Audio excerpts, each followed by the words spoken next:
Jeux, confidence. Un podcast qui parle de jeux, mais aussi d'autres affaires. Je me demande encore si je dois placer mes jeux horizontal ou vertical dans ma calaxe. On est de retour. Salut tout le monde, je suis content de vous revoir. En fait, je vous vois pas, mais je vous imagine là. Je suis dans ma cour. C'est le fun le mois de juin, hein? On est bien, il fait chaud, il fait doux. Ah non, en vrai, c'est vrai, c'est le mois de novembre. Je m'excuse, mais c'est un peu bizarre. J'ai l'impression un peu d'être dans un genre de rêve, là.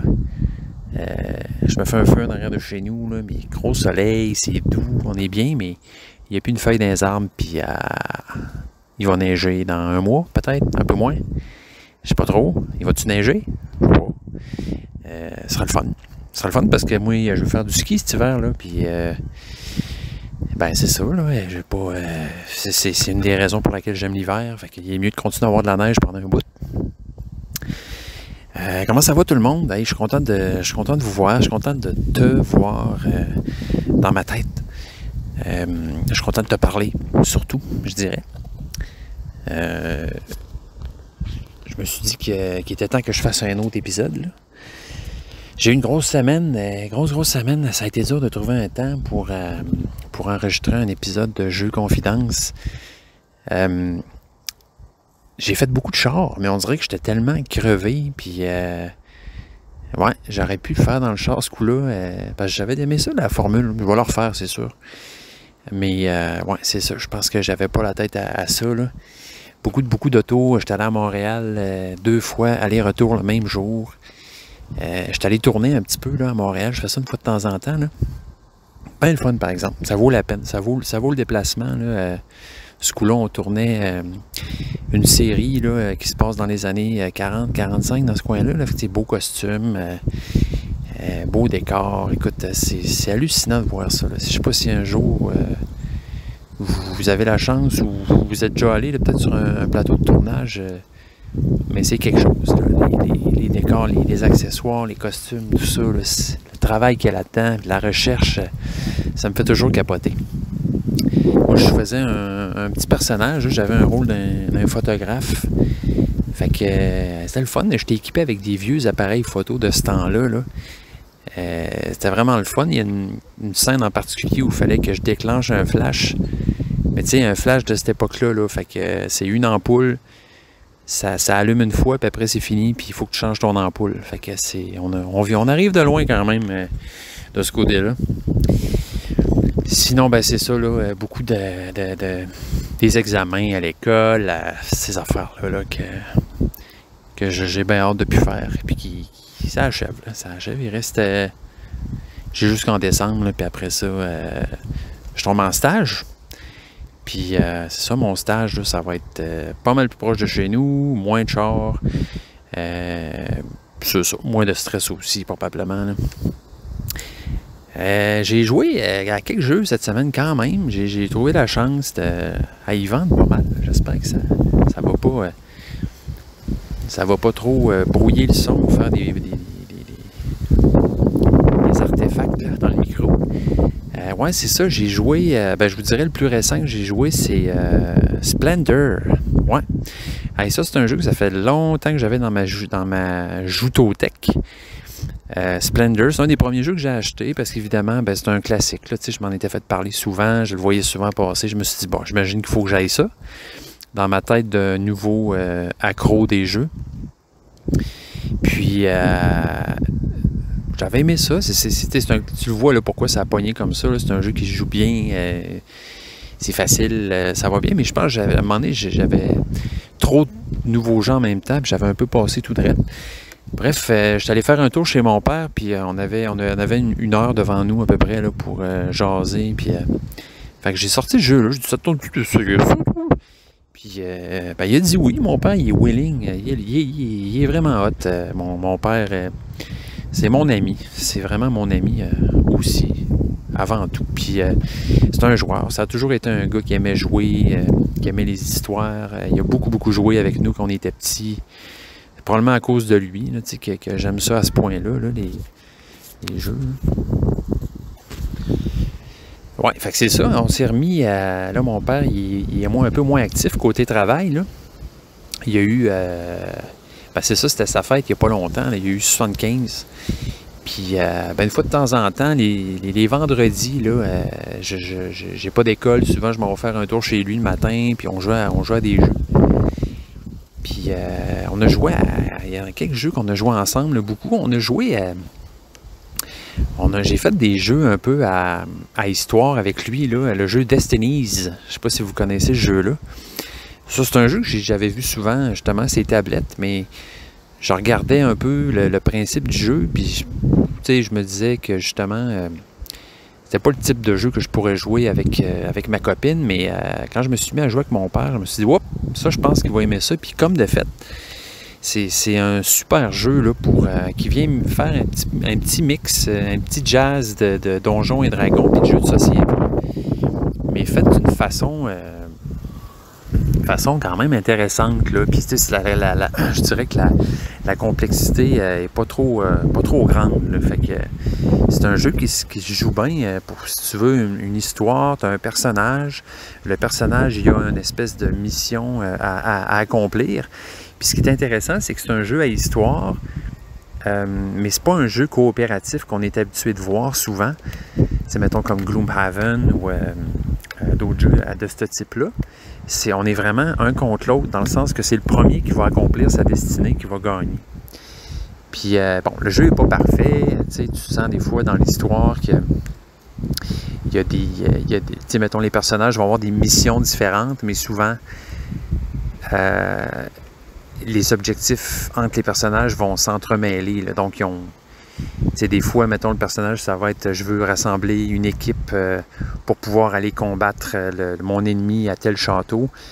Puis l'autre personne, ça va être « je veux rassembler des hommes pour pouvoir, je sais pas, moi, battre un démon dans une grotte ». Bref, les missions sont différentes, mais il y a un petit quelque chose qui se ressemble. Mais bon, je comprends là, que en même temps, il fallait que les joueurs se battent un peu sur le plateau pour... excusez, ils vendent tabarouette. Se battre sur le plateau là, pour essayer d'accomplir les objectifs en premier. En tout cas, c'est vraiment le jeu est vraiment, vraiment beau. La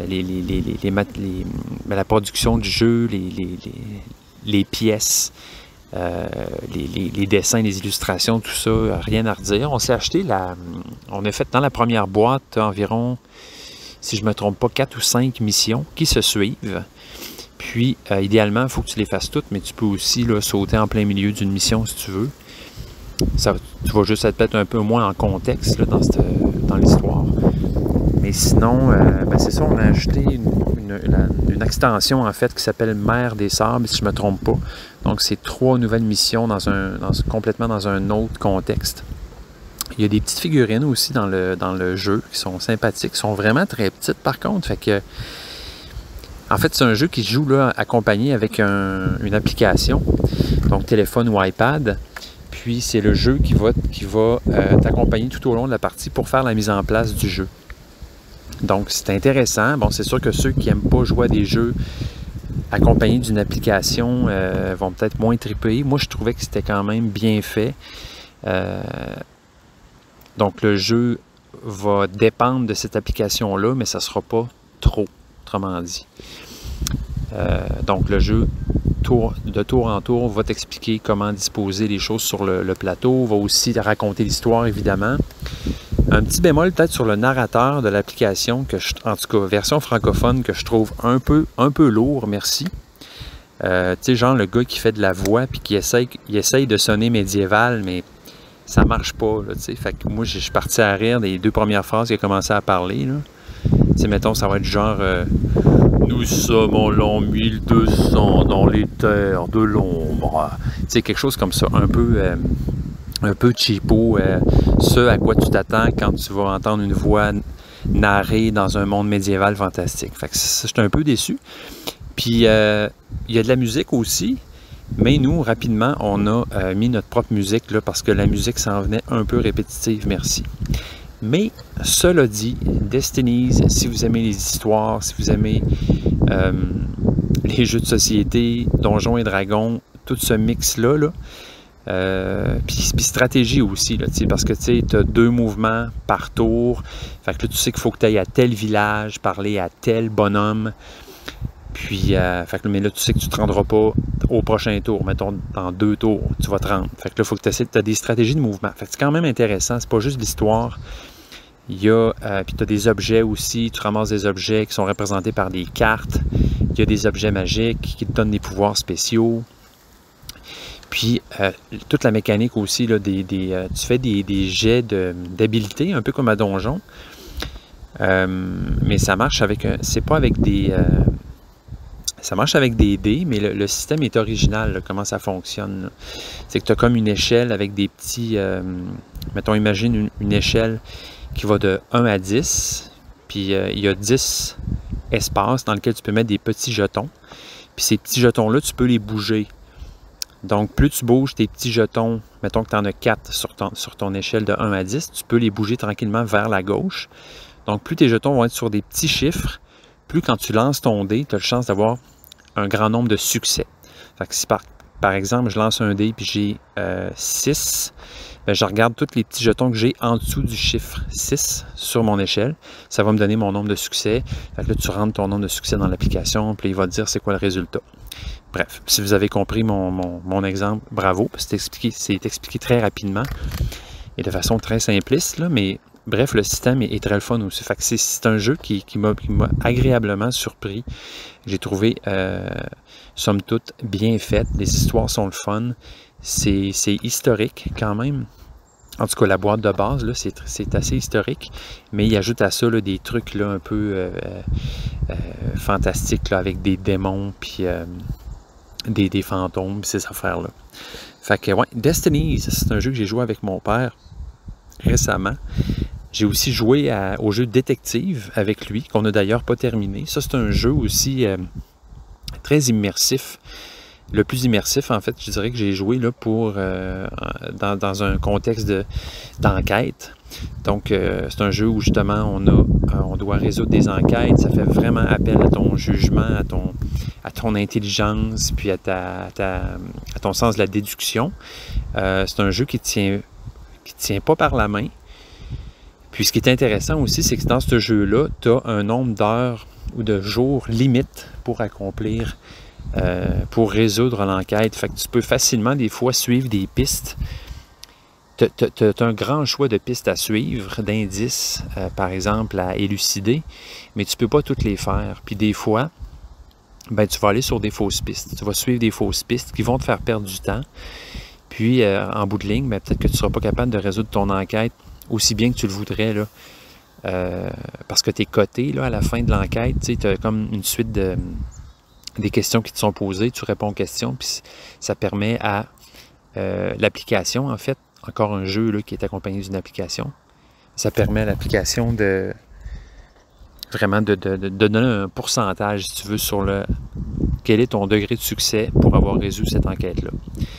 Puis tu as un degré de passage aussi. Là. Ça dit bravo, vous avez réussi ou ben fuck you, tu as échoué, recommence.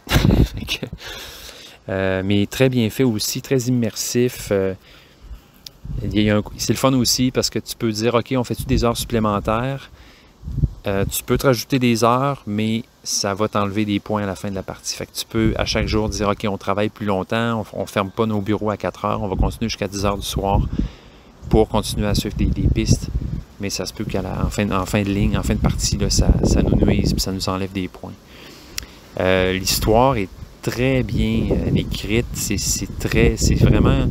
Il n'y a rien de cheapo là-dedans. Là. C'est vraiment des enquêtes très réalistes qui pourraient exister dans la vraie vie. Avec plusieurs layers, là, plusieurs couches, la complexité, les motifs des personnages là-dedans. C'est vraiment intéressant. Puis c'est vraiment un genre de jeu aussi où il encourage à prendre des notes parce qu'à un moment donné, ça devient... Il y a du stock. Là. Il y a beaucoup d'indices, d'éléments à prendre en note puis faire des liens entre les affaires. Fait que idéalement, là, tu te fais un... Nous, sur la table, on mettait tous les portraits, robots, les preuves, on faisait des liens, on tissait des cordes, des liens entre les affaires. Bref, on se sentait vraiment comme des vrais détectives. Fait que ce jeu-là, je vous l'encourage vraiment à l'essayer. Moi, j'ai pas beaucoup joué à beaucoup de jeux d'enquête, là, Mais celui-là, là, j'ai trouvé spécialement bon. Là, on n'a pas terminé. Il nous en reste 2, je crois, sur 5 enquêtes. Mais bon, ça fait un petit bout qu'on a joué. Fait qu'il va falloir se remettre dans le bain, là, étant donné qu'encore une fois, là, chaque enquête est liée l'une avec l'autre. Fait qu'on peut pas, dans ce cas-ci, plus que Destinies, là, il faut vraiment faire toutes les enquêtes une après l'autre. On n'a pas le choix. Un autre jeu que j'ai joué avec mon père, que j'ai vraiment aimé, que j'aime encore beaucoup d'ailleurs, mais que ça fait longtemps que j'ai joué, c'est les Explorateurs de la mer du Nord. Moi, ça a été mon premier jeu là, dans cette série-là. Là. On parle de la série de pillards de la mer du Nord, paladins, vicomtes, architectes, tout ça. Donc, les Explorateurs de la mer du Nord, avec l'extension que j'ai acheté plus tard. Là.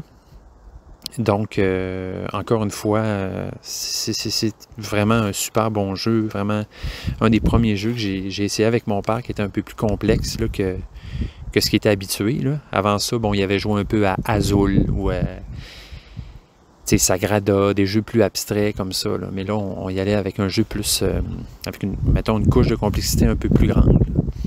Puis, ouais, les Explorateurs de la mer du Nord, ça a été un gros fun qu'on a eu ensemble. On a fait plusieurs games. Puis il est bien bon d'ailleurs. Donc, Explorateur de la mer du Nord, un jeu de Shem Phillips, coté 7.3 sur BGG, qui voit qu'il y a une complexité qui n'est pas si grande, 2.12 sur 5, là, mais qui est quand même... Je trouve que la complexité est juste correcte là, pour un jeu, justement. Là, on en parlait l'autre fois, là, les jeux de dimanche matin, peut-être pas trop long, pas trop complexe, mais vraiment le fun à faire. Donc, à part ça, ben oui, un autre jeu que j'ai joué, là, mais ça, c'était pas avec... parce que là, c'est ça, avec mon père, j'ai joué 2 games de Splendor. On a gagné chacune une, fait que j'étais bien content. C'était la première fois que je jouais à Splendor aussi. Je pense que c'est ça qui fait que... Bon, j'étais un peu tanné de jouer à ça parce que je gagnais jamais. Tu comprends, à un moment donné, tu te tannes un petit peu, là. Fait que ça m'a fait du bien de gagner. Ça m'a ramené l'intérêt en ce jeu-là. Il y a Splendor Duel qui est sorti récemment, en fait. Sorti ou pas sorti encore? En tout cas, on en parle sur la toile. Puis...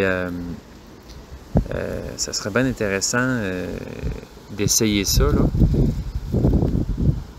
Splendor qui... en fait, je sais pas là, si la mécanique est exactement pareille. Il faudrait que je regarde. J'ai juste vu ça passer, mais j'ai pas...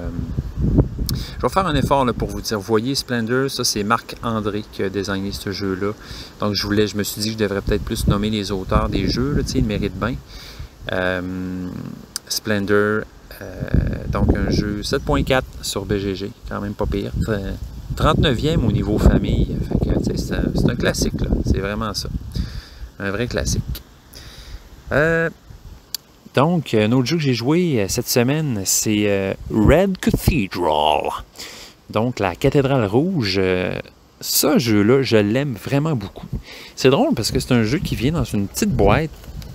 Puis on ne s'attend pas à la complexité de ce jeu-là quand on l'achète, qu'on voit la boîte, là, on ne s'attend pas à avoir je dirais une profondeur, peut-être, une qualité de jeu comme ça. Donc, Red Cathedral, ça c'est Isra C et Shay S. Wow, c'est vraiment...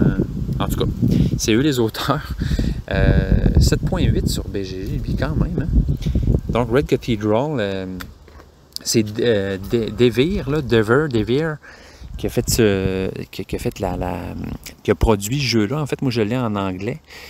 Puis, je ne sais même pas s'il existe encore en français, peut-être. Moi, j'ai 2 jeux là, de cette compagnie-là. J'ai ça, Red Cathedral, puis j'ai Bitoku.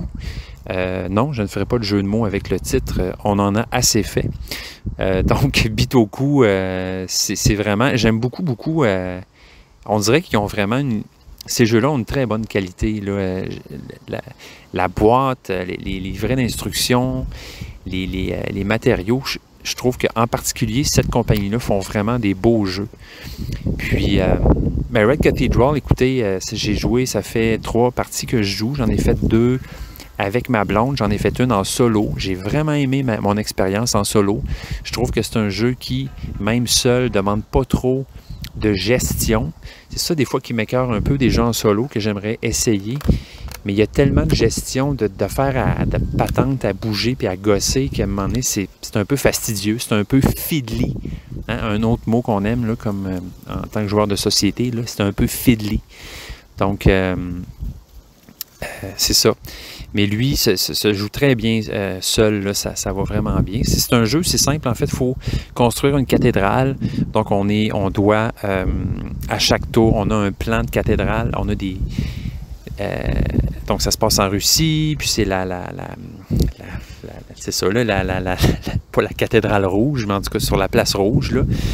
Puis, on doit construire la cathédrale en allant chercher des matériaux, en allant réclamer des parties de la cathédrale qu'on veut construire. Chaque partie de la cathédrale va nous donner des bonus quand elle va être construite. Donc, la mécanique du jeu, en fait, est très le fun. C'est une mécanique qui fonctionne avec des dés. Il m'a fait penser un peu à Teotihuacan, mais pas exactement, là, mais c'est le principe circulaire. Là. On a un marché circulaire avec des dés qui sont placés sur chaque partie de ce cercle-là. Puis, pour aller chercher une ressource, il faut faire tomber un dé sur la partie en question. Puis tout ça va être lié au chiffre que sur le dé. Donc, par exemple, j'ai un chiffre, un dé vert avec 3 dessus.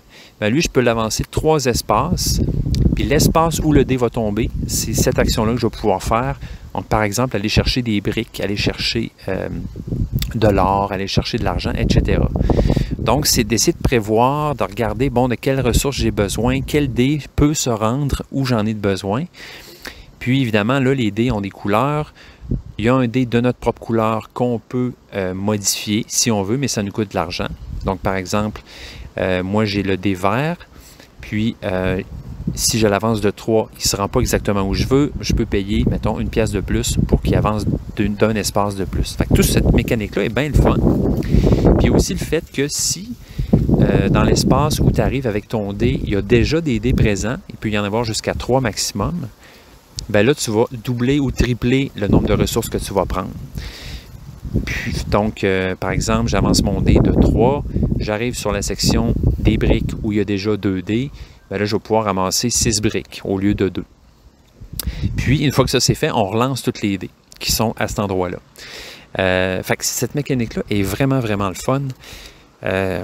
C'est vraiment un... Ouais, je trouve qu'il y a beaucoup de grands... Ce jeu a des grandes qualités. En solo aussi, très le fun. C'est un jeu que je vais rejouer, c'est certain. Puis ça m'a donné le goût d'acheter l'extension. Parce que c'est ça qui s'est passé cette semaine. À un moment donné, j'avais besoin d'un fixe. Comprends-tu? Tu sais, quand ça nous pogne, le fixe, là. Hein? Puis qu'on passe proche d'une boutique de jeux, puis on fait « Ah, faut que j'y aille. Faut que je m'achète de quoi, même si j'en ai pas de besoin. » Fait que je suis allé, puis je me suis acheté 3 extensions. Je me suis acheté l'extension des Contractors de Red Cathedral, que j'ai pas encore essayé, mais je l'ai ouvert, puis wow, je veux dire, la boîte de l'extension est aussi grosse que la boîte du jeu elle-même, et il y a du stock. Comprends-tu que pour 35$, tu en as pour ton argent? J'ai bien hâte d'essayer ça, puis je vous en reparle. Sinon, j'ai acheté une extension pour le jeu Aquatica. Donc, je l'ai en version française, ce jeu-là. Ça aussi, c'est un jeu qu'il faudrait que je vous parle un moment donné, là, parce que il faut que je le réessaye, ce jeu-là. Je sais qu'il est fun, mais en même temps, c'est ça, les parties sont vraiment pas très longues. Fait que Aquatica, ça c'est un jeu qui a été fait par Ivan Tuzovski. Donc, Aquatica, qui est un jeu qui mise beaucoup sur le combattage, le jeu en cascade. Puis, tu as comme un système où tu as des cartes que tu vas insérer dans des fentes. Puis, ces cartes-là vont pouvoir être insérées tranquillement jusqu'au fond de la fente par niveau, si tu veux. Chaque niveau est associé à une action. Fait que, bref, tu peux monter ta carte. Ça veut dire que tu en montes une autre, tu en montes une autre, tu en montes une autre, tu en montes une autre. Comprends-tu? Fait que bon. Je n'irai pas dans le détail par rapport à Aquatica, là, mais c'est un jeu qui était quand même bien coté, puis je l'ai acheté, puis j'ai joué. Puis j'étais comme un peu resté sur ma faim. J'ai fait, ouais, ok, je comprends, ouais, c'est le fun, mais c'est comme si ça se terminait très rapidement. Mais là, j'ai vu l'extension, puis j'ai vu un vidéo de Tom Vassell qui parlait de Aquatica. Puis il parlait de l'extension d'Aquatica, puis il disait si vous avez le jeu-là, il vous faut absolument l'extension. Fait que tu comprends-tu que moi, il m'en a pas fallu plus pour que je m'achète l'extension. Donc, ça rajoute des personnages, ça rajoute des lieux, ça rajoute une autre dynamique de fin de partie avec des objectifs. Bref, j'ai bien hâte d'essayer ça. C'est un très beau jeu aussi. Ça m'écoeure parce que c'est drôle parce que moi, j'ai le jeu de base en français, mais j'ai acheté l'extension en anglais. Mais bref, c'est pas grave parce qu'il n'y a pas vraiment de texte, puis elle était disponible en français. Puis moi, il m'a fallu. Fait que je l'ai acheté. Fait que ben anyway, je vous en reparle de jeu là, Aquatica. Mais c'en est un autre, là, je l'ai joué, mais pas assez souvent pour pouvoir en parler ou le connaître assez. Là. Puis sinon, ben l'autre extension que j'ai achetée, c'est une toute petite boîte, une extension pour Fort, l'extension Cats and Dogs. Je ne sais pas si vous avez joué à ce jeu-là, Fort. Moi, ça, c'est un jeu que j'ai, en fait, si j'ai acheté ce jeu-là, en fait, c'est tout simplement juste parce que l'artiste, en fait, qui a fait les dessins de ce jeu-là, ben, c'est le même qui a fait les dessins de Root. Donc, pour moi, c'était comme un must-have, là. J'ai tellement joué à Root, ça, il va falloir que je fasse une émission juste sur ce jeu-là. Là.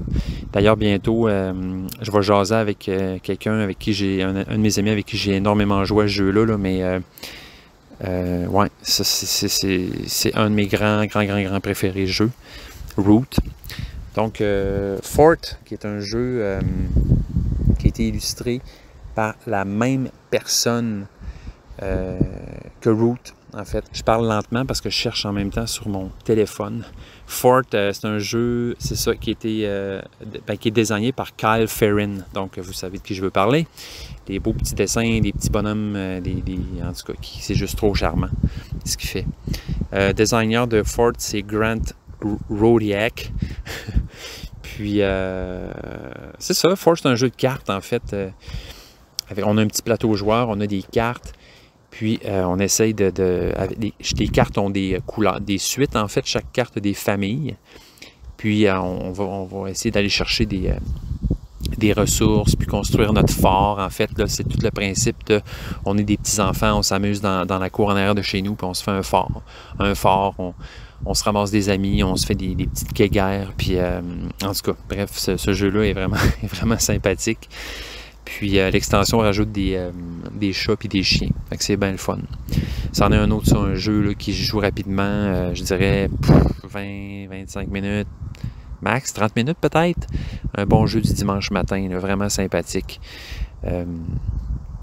Donc c'est un peu un petit côté deck building aussi là-dedans, là, parce qu'on se fait une main avec des chummies, là. Puis là, on utilise les chummies, puis on a des meilleurs amis qui vont toujours rester avec nous, mais il y en a d'autres amis, si on s'en occupe pas, ben ils vont jouer dans le backyard, puis à un moment donné, ton adversaire peut te les voler. Bref, la thématique de jeu-là, elle fonctionne vraiment super bien. Donc, voilà, ça c'est les extensions que j'ai achetées. Sinon, ben, ça ressemble à ça, j'ai lu, c'est drôle parce que je savais que j'allais tourner cette semaine. Donc, je savais que j'allais attendre, parce que souvent, plateau de tournage égale t'attends plus ou moins longtemps, des fois, dans ta loge. Fait que je m'étais amené des livres d'instructions de jeu, des livrets de règles à lire. C'est ça, tu sais, je suis rendu là, c'est mon genre. Fait que j'ai amené justement le livre de règles de Bitoku, parce que je veux leur jouer bientôt. Puis, ben oui, c'est eux d'ailleurs, je vous en ai pas reparlé tantôt de Bitoku. Puis j'ai aussi relu les règles d'Anachronie, parce que ça, c'en est un autre là, jeu que j'ai vraiment hâte d'essayer. Très, très, très hâte. C'est vraiment... je lis les règles de jeu-là, puis je fais « Wow, le concept est juste malade. » Le voyage dans le temps, l'idée là, d'une terre qui était d'un apocalypse, là, qui a été créée dans le passé et dans le futur en même temps. À ce moment-là, le vent se lève. Comprends-tu pendant que je parle de ça? C'est hot. Bref, j'ai vraiment hâte d'essayer ça puis de vous en reparler. Bitoku, ben lui, j'ai joué une fois avec ma blonde. Puis, Il est magnifique ce jeu-là, je veux dire, c'est comme une explosion de saveurs à la japonaise avec des mots bizarres. C'est peut-être la seule chose un peu, je dirais que ce jeu-là, il est peut-être un peu... En tout cas, il est peut-être hermétique un peu par rapport à sa nomenclature. Là. Je ne sais pas si c'est un bon mot, le bon mot pour dire ça. Là. Mais les noms des jetons, des régions sur le plateau, le nom des cartes, c'est tous des noms bizarres comme justement Bitoku. Je me rappelle même pas là, sur le vif comme ça, là, mais c'est tout des noms étranges. Fait qu'à un moment donné, on a mieux dire je vais bouger mon petit oignon que je vais bouger mon chutoku, là, tu comprends? Fait que c'est ça. Mais nonobstant cela, c'est un jeu qui est superbe, puis on avait vraiment aimé notre partie, vraiment aimé ça. Bon, la thématique, c'est le royaume de la forêt, le grand esprit qui doit être choisi et régner sur les êtres. Bon, bref, ça reste assez fantastico, abstrait. Mais c'est très exotique. Je pense que c'est ce côté-là peut-être qui me raccroche. Tu sais, c'est que oui, c'est un peu vaseux. Je veux dire, tu fais tes actions, puis thématiquement, ça n'a pas vraiment de sens. Tu sais, tu dis pas, mettons, hey, je vais préparer un show de magie, par exemple, comme dans Tricarion. Là, tu sais, je vais élever mon esprit pour qu'il aille dans la forêt, puis qu'il traverse une rivière, puis qu'il se sacrifie. Tu sais. Fait que c'est ça. Mais il reste que, 1, le jeu est magnifique. 2, la mécanique est super le fun. Il y a des dés. Moi, déjà, les dés, je suis à moitié vendu parce que j'adore ça. Les cartes, il y a des cartes, plusieurs façons de faire des points, puis d'avancer, puis d'accomplir des objectifs. Moi, j'ai bien aimé ça, puis j'ai hâte de rejouer. En fait, je serais même curieux de jouer à plus que 2, là. Mais pour moi, Bitoku, c'est clair que je vais le garder, là. Il y a comme il occupe un espace spécial dans mon cœur, tu comprends? Puis je l'aime beaucoup, je le trouve beau. Il y en a un nouveau jeu qui est sorti d'ailleurs là, de l'auteur de Bitoku récemment. Je pense que c'est à SN là, qui en ont beaucoup parlé. Ouais, c'est ça. Ça s'appelle Sabika. Donc, j'ai vu le jeu, j'ai vu des images. J'ai aucune idée de c'est quoi ce jeu-là. Mais, wow, je suis déjà charmé. Là, je trouve que ça a l'air vraiment beau. L'auteur de Bitoku, c'est German P. Milan. Puis l'artiste, c'est Edu Valls. Donc, Bitoku, quand même 8.0 sur BGG. Quand même 8.0 sur BGG. Puis, bon, à 251e là, dans la stratégie. Bitoku, oui. Fait que je vais aller voir sur mon BGG Stats. Utilisez-vous cette application-là, vous? Moi, oui. Grâce à mon frère. Donc, à chaque fois que je fais une partie, j'entre les statistiques de la partie dans l'application. J'ai de l'air d'une graine, mais c'est pas grave parce que j'aime ça. Après, je peux dire, hey, j'ai gagné 25% du temps à cette partie, à ce jeu. Et j'ai des statistiques un peu merdiques, mais j'aime le jeu quand même. C'est hot parce que dans cette application-là, tu peux même, mettons, indiquer le prix que tu as payé pour le jeu. Puis l'application, elle va te dire à combien te revient chaque partie que tu as joué. Donc, ça, c'est assez drôle. Fait que là, je peux aller voir, moi, dans mon application, les parties que j'ai faites. Donc, voilà.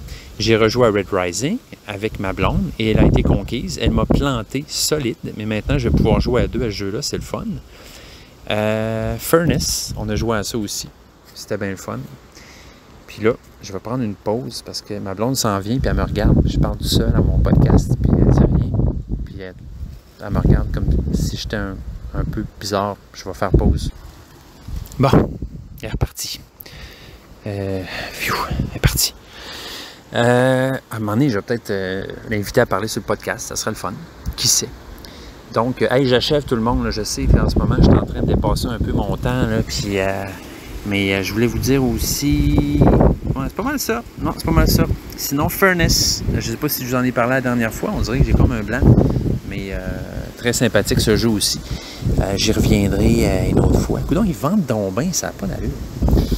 Bon, ben, je vous souhaite tout le monde une très belle semaine. du bon jeu, comprends-tu, en veux-tu, en v'là. Moi, je vais continuer mon aventure ludique, puis à étudier pour un examen qui ne me tente pas de faire aussi, puis dire puis. Fait que tout le monde, je vous embrasse, merci de m'avoir écouté, puis on se revoit bientôt. Bye! Ouais. Jeu Confidence est une présentation de Pinouche Detect. Pinouche Detect, ça vous est déjà arrivé de ranger un jeu et d'oublier une pinouche à l'extérieur? Eh bien, Pinouche Detect vous enverra une alarme pour régler ce problème.